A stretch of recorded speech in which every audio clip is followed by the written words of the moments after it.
Bom dia. Bom dia. Gostei de fazer o microfone funcionar aqui.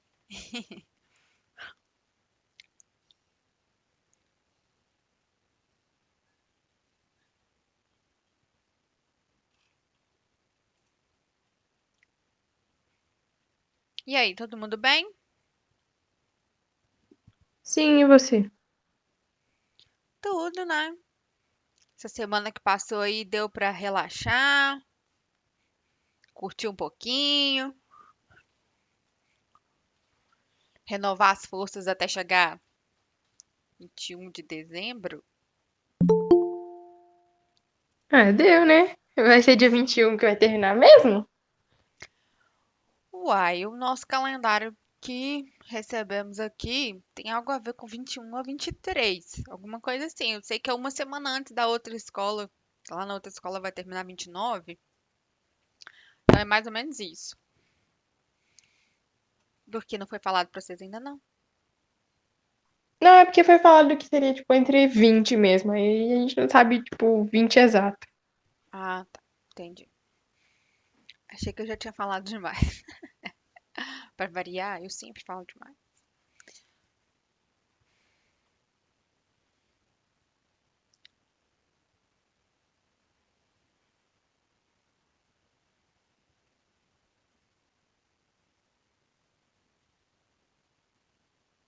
Vocês estão devagar hoje. Só 6 pessoas aqui por enquanto.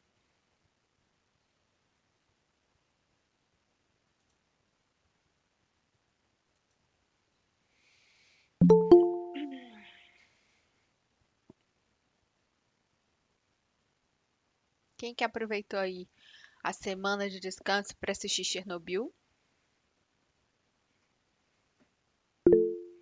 Bom dia, Ana.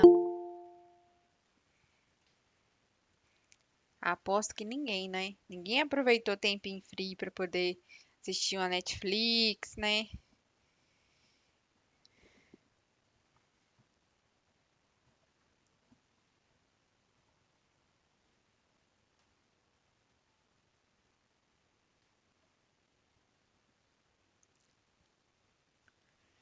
Eu tinha deixado para vocês, na nossa última aula, vários exercícios sobre radiações. Eu não vou nem perguntar se vocês fizeram, porque provavelmente eu já sei a resposta. Então, eu vou deixar isso para a gente poder fazer amanhã, porque provavelmente amanhã a gente mata esse tema e aí vai sobrar tempo. Então, aí a gente faz alguns exercícios juntos, tá? Eu pedi todos, mas durante a aula a gente não vai fazer todos. Eu vou selecionar alguns para a gente poder fazer, certo? Relembrando aí, então, a gente estava vendo a questão das reações nucleares, né? E aí as reações nucleares, elas acontecem não na ordem da eletrosfera, como acontecem, como acontecem as reações químicas. Então, as reações químicas, na verdade, ela é quebra de ligação química e formação de ligação química. Então, tudo que a gente tem ali no reagente de uma reação química, todas aquelas substâncias, elas vão passar por uma quebra de ligações químicas dos três tipos que a gente viu. Então, ligação iônica, ligação covalente, ligação metálica. Então, quando a gente tem uma reação acontecendo, todas as substâncias que estão no reagente, elas vão passar por um processo em que as ligações químicas vão se romper e lá no produto a gente vai ter novas substâncias formadas. Então, quer dizer que essas ligações que foram desfeitas no reagente, elas serão novamente feitas no produto, mas entre átomos diferentes. E aí, por isso, a gente tem formação de substâncias diferentes lá no produto. Na reação química, nós não temos modificação no núcleo do átomo. Então, quer dizer que todo elemento químico que inicia uma reação química, ele termina uma reação química. Ele está lá presente, ele não vai sumir, e ele não vai se transformar em outro. Porém, quando a gente fala em em reações nucleares, as reações nucleares, elas acontecem na ordem do núcleo. Então, isso quer dizer que para as reações nucleares, nós teremos modificações no núcleo, e isso nós estamos falando na ordem de prótons. Então, como o que caracteriza um elemento químico é a quantidade de prótons que existem no núcleo, toda vez que eu modifico essa quantidade de prótons, isso quer dizer que eu estou modificando o elemento químico. Então, se chama reação nuclear porque ela provoca essa modificação no átomo, no núcleo do átomo, e transforma esse átomo em outro, né? É mais ou menos o conceito de transmutação que a gente tinha falado nas aulas para trás. Só que acontece que mexer no núcleo do átomo é uma coisa muito sensível e acaba provocando uma liberação de energia muito grande. E aí a gente tem três partículas, na verdade, três tipos de radiação que vão ser emitidas quando a gente tem essa transformação no núcleo, que é a alfa, a beta e a gama, né? A alfa é aquela que tem uma massa muito grande, porque ela se identifica com o núcleo de hélio. Então, ela tem uma massa igual a 4, porque ela tem 2 prótons e 2 nêutrons. Então, ela é pesada, tem pouco poder de penetração. Uma folha de papel é suficiente para barrar a radiação alfa. A radiação beta, na verdade, ela tem uma massa muito pequena, porque na verdade ela é um elétron, né? E aí, nós temos a radiação gama, né? Então, alfa e beta são partículas e a gama é apenas radiação, ou seja, apenas energia. E toda vez que a gente tem radiação, toda vez que a gente tem alfa e beta sendo liberadas, nós temos junto a radiação gama também. A radiação gama é que é o problema, né? A maior, né? A alfa e a beta são problemas, mas a gama é um problema muito maior, porque ela tem um poder de penetração muito grande, só vai ser barrada por placas de chumbo ou concreto com uma espessura muito grande. Então, hoje a gente sabe, por exemplo, nós vamos falar hoje de começar a falar sobre energia nuclear, né? Transformação dessas radiações em energia. E aí, hoje a gente sabe, por exemplo, que o sarcófago que foi feito em volta de Chernobyl, ele tem a espessura de um campo de futebol. Espessura, não é tamanho, é espessura de um campo de futebol. O sarcófago feito em torno do reator que explodiu em Chernobyl. Então, para poder conter a radiação, né? E a região onde aconteceu o acidente, lá em Chernobyl, ela é inabitável, a cidade chama Pripyat, né? E ela é inabitável e vai continuar inabitável por muito tempo, porque o efeito da radiação é um efeito longo, né?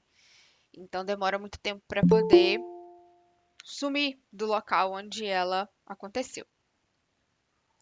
E então a radiação gama é que é o problema. E aí como que a gente faz para poder saber qual que é a extensão dessa radiação, né? A gente usa um termo que nós chamamos de meia-vida, né? Que é extremamente importante, porque a meia-vida ela vai dizer para a gente o tempo que aquele elemento químico demora para poder reduzir a sua massa pela metade ou o número de radiações que ele emite pela metade. Então, se eu tenho 100 gramas de determinado elemento radioativo e esse elemento ele está emitindo alfa, beta e gama, ou ele está emitindo só alfa e gama, ou só beta e gama, né? E aí, nessa emissão, ele está se transformando em outro elemento químico, porque está mexendo no núcleo, né? Então, à medida que ele vai se transformando em outro elemento químico, ele gasta um certo tempo para toda essa massa de 100 gramas hipotética que eu estou falando, ela se transforma em outro elemento. metade dessa massa se transforma em outro elemento. Então, por exemplo, se eu tenho uma massa de 100 gramas de um determinado isótopo radioativo e ele demora 25 anos, a meia-vida dele é de 25 anos. Então, quer dizer que depois de 25 anos que aquela amostra tinha 100 gramas, quando passar a primeira meia-vida, que é os primeiros 25 anos, essa amostra vai reduzir para 50 gramas, que é a metade. Isso é um tempo de meia-vida, certo?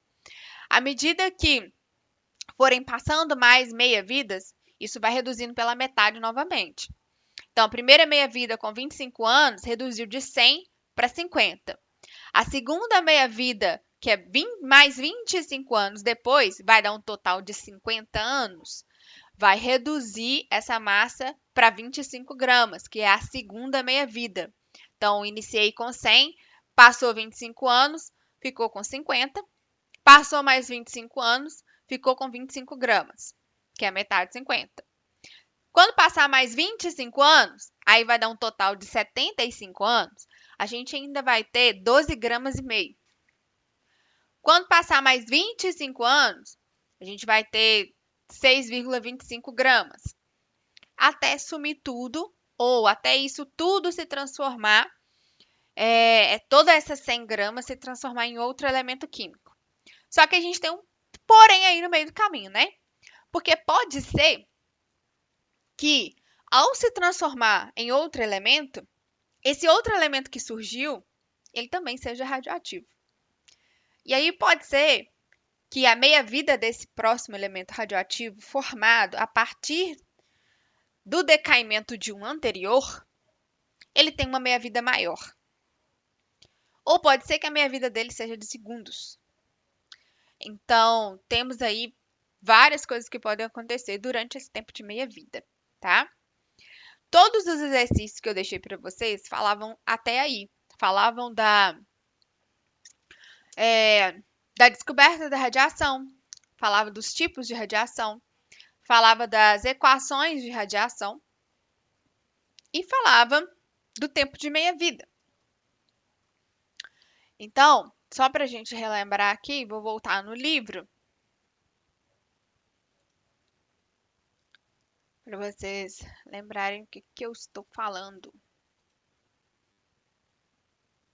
Tá todo mundo me ouvindo aí, né? Sim. Então, certo. Então, voltando aqui no livro, nós falamos aqui, né, que a instabilidade nuclear, ela tem a ver com a quantidade de nêutrons que tem no núcleo, se eles são ou não suficientes para manter a repulsão entre os prótons estável. Quando essa repulsão não fica estável, é quando a gente tem um elemento radioativo, né? E aí aqui nós temos os decaimentos, que são a radiação alfa, que é uma partícula, a radiação beta, que também é uma partícula, e a radiação gama, que é apenas energia. E uma quarta aqui, que é a captura K, né, que na verdade é um elétron que se transforma num próton dentro do núcleo. E aí a gente tem as mudanças de número atômico em virtude disso, tá? Nós falamos aqui das equações, né? Então a gente tem aqui, ó, por exemplo, o tório com número atômico 90, ele emite uma partícula alfa, e essa partícula alfa tem um número atômico igual a 2. Se eu partir de um cara que tinha número atômico 90, emitiu dele, tinha 90 prótons, e emitiu 2 prótons, vai gerar um subproduto com 88 prótons, que é os 90 menos os 2 emitidos da radiação alfa. Então, isso vai gerar o rádio, certo? A massa é igual a 4, então quer dizer que o rádio tem que ter 4 unidades a menos na massa do que o tório, que seria o elemento pi, vamos dizer assim, tá? A beta menos é quando pega um elétron e esse elétron ele acaba virando um próton, que é a captura K. E aí eu tenho o número atômico somado de uma unidade. Na verdade, ele não pega um elétron não, tá? Na verdade, é um nêutron que se transforma num próton, porque a massa dele permanece a mesma. Como o nêutron já estava lá no núcleo e ele só vai se transformar num próton, a massa não vai modificar. Eu continuo com a mesma massa, mas com um número atômico diferente. Então, dessa vez, o tório, ao invés de emitir alfa, emitiu beta. E ao emitir a beta, ele aumenta o número atômico dele em uma unidade e se transforma no paládio, tá? Então, aqui faz parte dos exercícios, né? Que provavelmente vocês não devem ter feito, mas a gente vai fazê-los amanhã.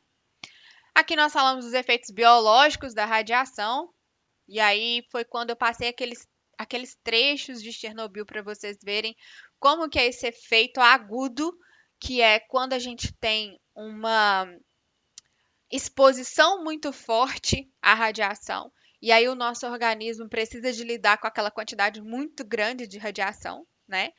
É, fazendo uma analogia, né? É o mesmo que a gente pensar no câncer de pele, que é gerado quando a gente não usa protetor solar e toma sol todos os dias, né? Muito sol todos os dias. Isso não é uma exposição aguda, né? Isso é uma exposição crônica, que vai levar ao desenvolvimento do câncer de pele daqui a alguns anos. Agora, quando, por exemplo, vocês decidem ir para a praia, aí decidi, eu quero pegar uma corzinha. E aí chega lá na praia, abre a toalha lá no chão e deita lá e fica igual lagartixa lá tomando sol o dia inteiro. E aquele sol quente. E vocês não vão na água, vocês não passam protetor. Pelo contrário, passam um bronzeador caseiro ainda, né? Que é daqueles para queimar mesmo, certo? E aí no final do dia tá todo mundo vermelho, quente, né? Com queimaduras é, sérias por causa do sol. Isso é uma exposição aguda, né? Não gerou um câncer de pele, porque o câncer de pele ele depende de você tomar muito sol durante muitos anos da sua vida e aí lá no futuro você pode desenvolver, se você tiver uma predisposição. É, mas foi uma exposição aguda que provocou insolação. E aí a insolação pode trazer muito mal-estar, porque a pessoa vai ficar queimada, a pessoa vai arder, a pessoa vai ter náusea, a pessoa acaba ficando desidratada e aí tem que acabar indo para o hospital por causa disso tudo. Isso é uma exposição aguda, certo? Então, quando existe uma exposição aguda à radiação, foi o caso que a gente comentou também de Goiânia, né? A gente teve exposição aguda de muitas pessoas porque elas passaram aquele produto na pele. E aí essa exposição aguda, ela causou queimaduras graves já de cara, como a gente viu naquelas cenas que eu passei para vocês de Chernobyl. Mas são queimaduras que elas vão evoluindo, porque o corpo absorve. Então não é só na derme, na epiderme, né? O corpo absorve essa radiação e isso vai interagindo com o nosso DNA e vai fazendo modificações nos nossos órgãos e vai dando falência dos órgãos e aí a pessoa acaba morrendo de uma forma bem trágica, certo? Então isso é uma exposição aguda, né? Agora, ao longo dos anos, por exemplo, quem trabalha com raio-x, né? Que é o pessoal dos técnicos em radiologia. Esses técnicos, eles precisam de utilizar um crachazinho que vai ficar sempre pendurado no, no jaleco ali dele, né? Para poder contar o número de radiações que ele tá absorvendo. Quando esse crachazinho ele mostra que a radiação está no limite que o corpo dele pode suportar, ele é afastado do serviço, ele fica longe da radiação dos raios-x por um tempo, até que o corpo dele consiga lidar com aquela quantidade de radiação que ele tem e depois ele possa voltar a trabalhar novamente, certo? Então vocês também já devem ter visto que existem visitas em Chernobyl, né? Essas visitas elas têm tempo marcado para acontecer, não pode ultrapassar determinado tempo, exatamente por esse motivo, porque o seu corpo suporta uma quantidade máxima de radiação. Além daquilo ali, o seu corpo não consegue lidar. E aí é que é o problema, porque vai gerar problemas futuros, tanto em você quanto nos seus descendentes, quando você tiver filhos, netos e tudo mais, né? Então a gente tem uma consequência muito grande para o organismo, né? A gente tem um efeito biológico muito grande, pode gerar aí diversas doenças diferentes, né? Que aqui a gente está falando, ó. Esterilidade masculina, atrofia dos glândulos linfáticos, diminuição da contagem de células sanguíneas, risco de infecção, hemorragia subcutânea, danos nos folículos capilares, a pessoa fica careca, destruição parcial de medula óssea, produção de radicais livres, vômito, tontura, diarreia, câncer e morte, né? Isso são os que vão aparecer assim mais rápido, né? Dependendo da exposição, certo? Mas o que a gente precisa de falar também é que existem os usos muito bons feitos da radiação, né? A gente sabe que a radioterapia é um recurso muito bom para tratamento de câncer.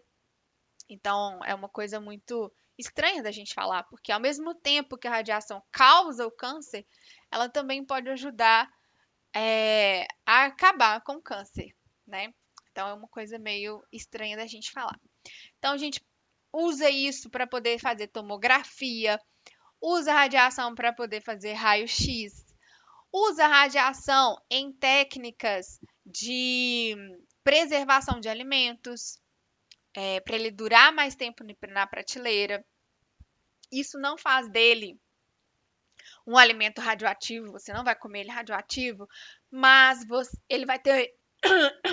Vai matar todos os micro-organismos que estão nele, ou pode ser que também acaba inibindo o crescimento. Então, por exemplo, as batatas, né? Que geralmente, se elas ficam muito tempo na prateleira ou muito tempo guardadas na geladeira, elas vão começar a brotar. Se elas forem irradiadas antes, elas vão ter um tempo de durabilidade muito maior e bem provável que elas não comecem a brotar. O alimento não fica radioativo, mas ele é só tratado com radiação, tá? A gente tem também a energia, a energia nuclear, que é utilizada de uma forma muito boa, apesar de todos os perigos que ela traz. A gente tem aplicações industriais, então existem traçadores radioativos, que são elementos químicos que são utilizados em indústrias. Então, por exemplo, tem um altoforno que está rachado. A gente sabe que ele está rachado, mas a gente não consegue identificar onde está a rachadura dentro dele. A gente pega um traçador radioativo, joga lá dentro, tipo um pozinho mesmo, e isso vai gerar uma luminescência. E aí, na hora que gerar a luminescência, a gente consegue ver a rachadura. Outra coisa também como traçador radioativo também, né? Preciso de descobrir onde que essa nascente aqui leva. Então, tem uma nascente que eu descobri outro dia, sei lá, né? Tô dando exemplos, né? E aí, só que ela acaba entrando para dentro do solo e eu não sei em que rio que essa nascente deságua. Ou, no caso, quando aconteceu a destruição das barragens, né? Tanto de Mariana quanto de Brumadinho. Preciso saber para onde está indo o rejeito. Se está chegando em algum lugar que eu não consegui mapear. Então, eu jogo um traçador radioativo que emite radiação e eu consigo contar isso. Eu consigo usar um contador, por exemplo, Geiger, que é o próximo exemplo que está aqui. E aí eu consigo determinar a rota daquela lama. Então, coloquei o traçador radioativo e aí vejo onde que está indo os percursos do rio para determinar por onde a água está passando e onde pode ter contaminação.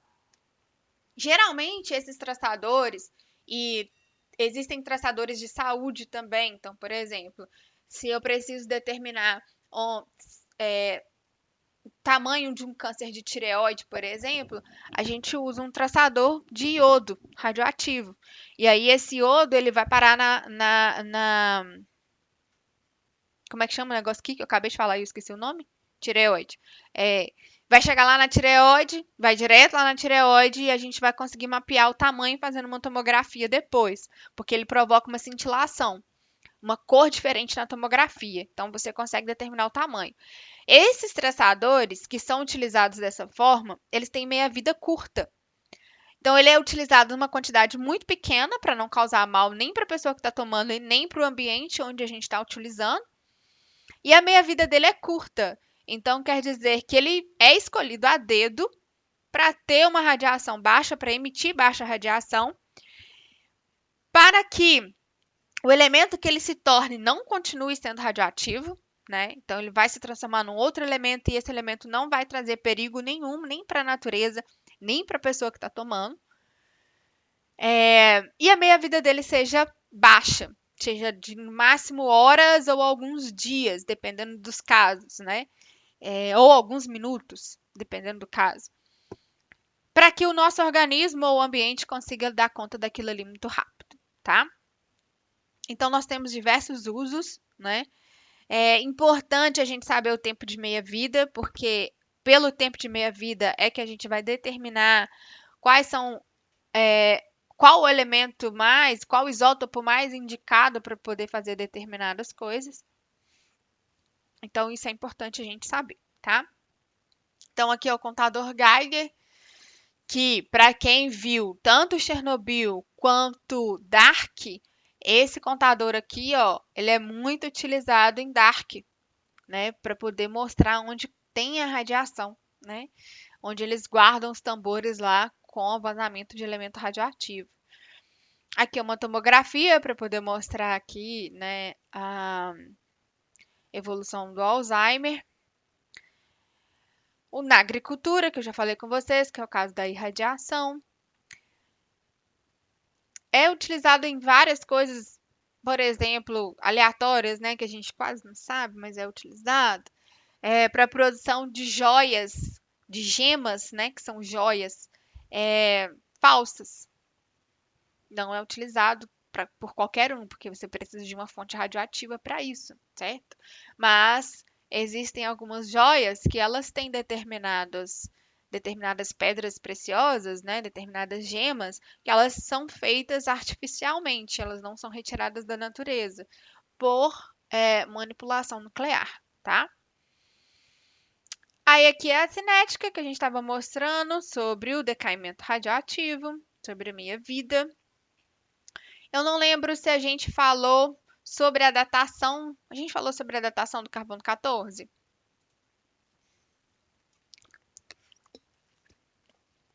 Tô lembrada não, professora.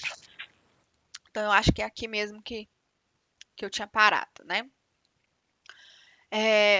O que é essa datação por carbono 14, né? Que é super importante. Carbono 14 é um isótopo radioativo do carbono que está presente no nosso organismo e em todo o organismo vivo, certo? Em todo composto orgânico, nós temos presença do carbono 14. Então, quando a gente pega, por exemplo, quando esses paleontólogos eles descobrem alguma ossada antiga, de dinossauro, de algum outro animal antigo, algum fóssil de peixe, algum fóssil de humano mesmo, e daí um tempo eles soltam lá a matéria falando, tem mais ou menos 5.300 anos, 40 mil anos de idade, 35 mil anos de idade. Como que é feito isso, né? É feito utilizando a datação por carbono 14. O carbono 14 ele tem uma meia-vida alta, né? E aí, por esse motivo, com base na taxa de decaimento dele, consegue-se ter noção de quantos anos tem aquele determinado fóssil, porque a gente conta a quantidade de carbono que tinha e faz uma datação através do decaimento radioativo dele para poder saber qual que é a idade daquele fóssil, né? Então, é assim que ele é formado. Nós temos o nitrogênio de número atômico igual a 7, massa 14. E aí esse nitrogênio, ele emite essa partícula aqui. E aí a massa permanece a mesma, mas o número atômico diminui de uma unidade, porque ele está emitindo um próton, certo? E aí forma-se o carbono 14, que é um carbono radioativo. Pela análise da, da quantidade de carbono que está sendo, da atividade radioativa desse carbono, a gente consegue ter noção de quanto que qual que é a idade do fóssil, né? Aí a gente consegue fazer essa datação, né? É,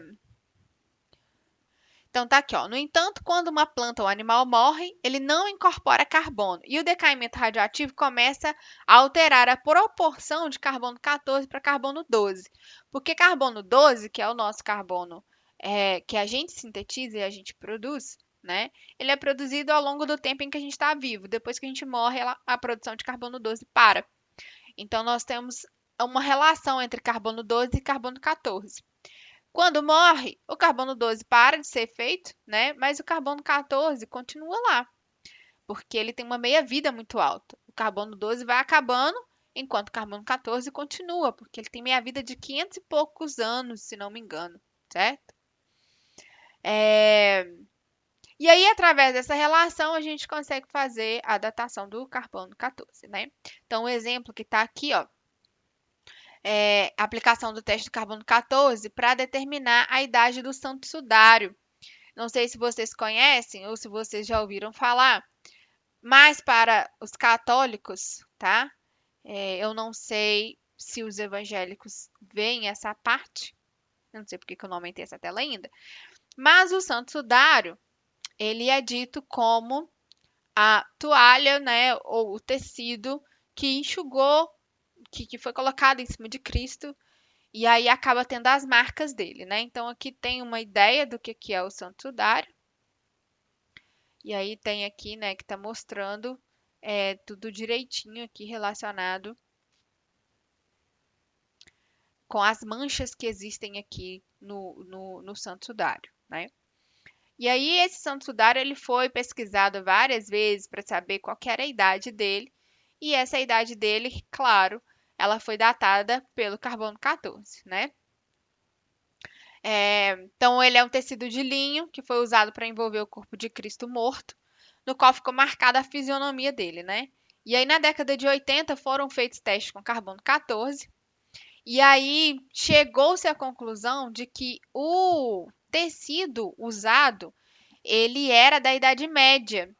Então se ele era da Idade Média, aí era mais ou menos 1200, 1300 anos depois de Cristo. Então isso quer dizer que ele não poderia ser verdadeiro, porque se ele foi depois de Cristo, se o tecido dele é de alguns anos depois de Cristo, então ele não poderia ter enrolado o corpo de Cristo, né? E aí a gente tem aqui mais um estudo que fala que na verdade esse tecido ele sofreu alguns incêndios ao longo da vida e aí ele precisou de ser remendado. E aí o estudo feito, na verdade, utilizou um pedaço de remendo e acabou que datou, fez a datação do carbono errada, de acordo com isso aí, né? E aí o que o cara tá falando aqui, né, que desenvolveu a pesquisa, revelou que a idade dele estaria entre 1300 e 3000 anos.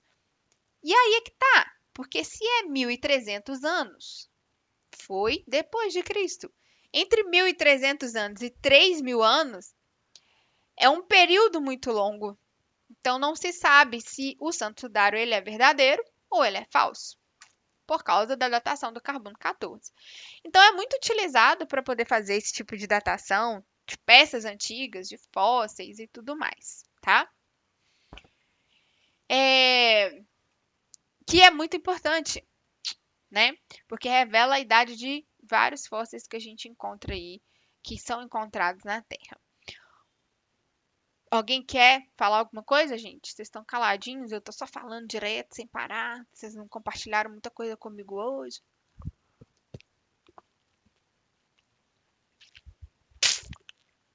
Não tem nada pra Ninguém? falar, não, professora.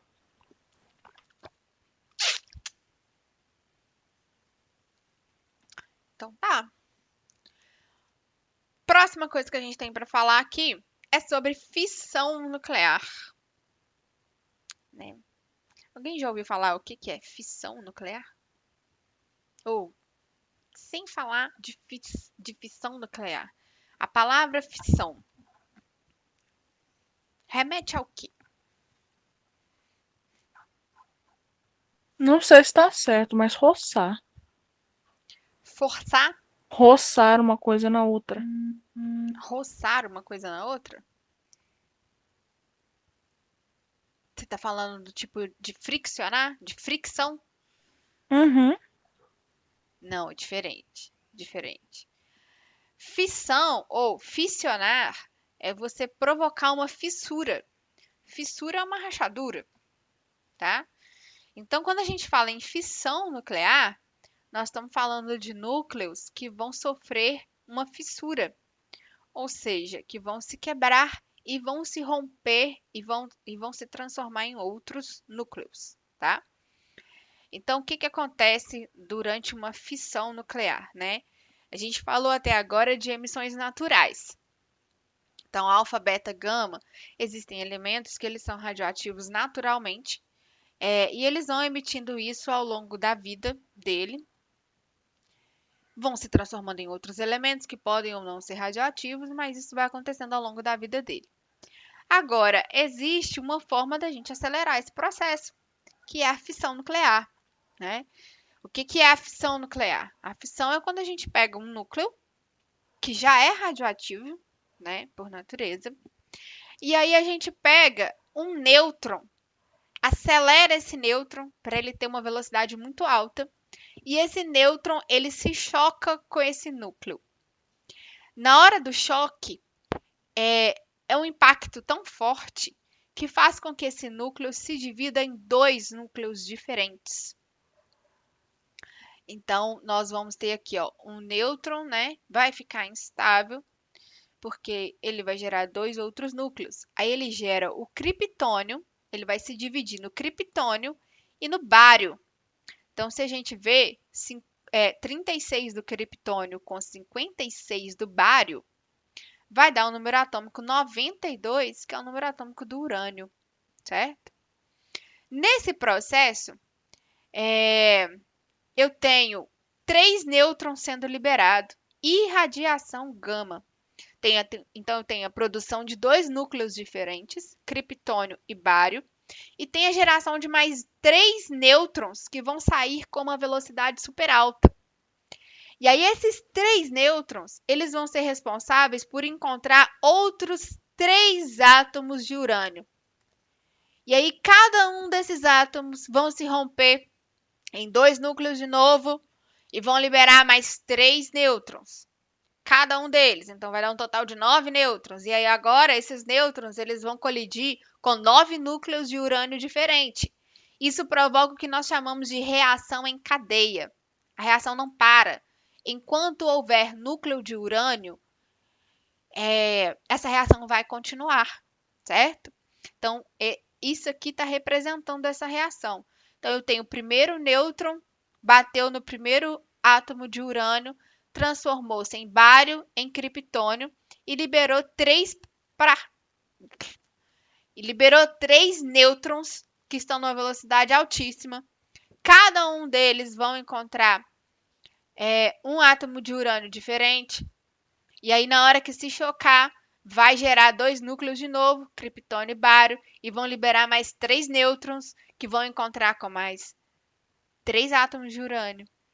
Cada um deles vai liberar mais 3 nêutrons, que vai encontrar mais 3 átomos de urânio. E aí vai provocando uma reação em cadeia que vai cada vez aumentando mais. Então, se a gente vê, ó, um nêutron acelerado gerou mais 3, que atingiu mais 3 núcleos.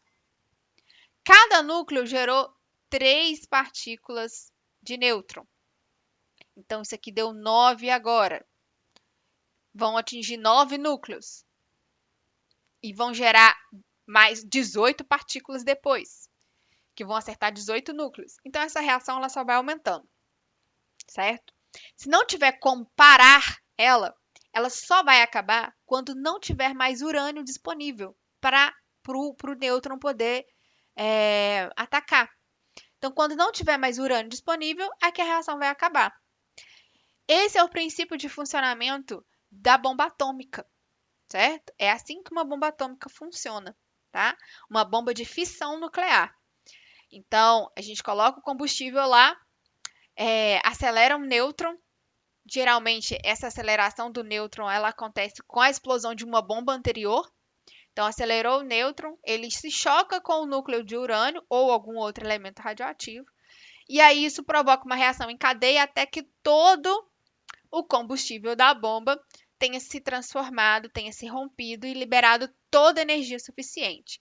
Cada um desses desenhos que a gente está vendo aqui, ó, é uma quantidade de energia liberada. E é uma quantidade alta de energia liberada junto com a radiação gama, tá? Então, é o princípio de funcionamento da bomba atômica e dos reatores nucleares.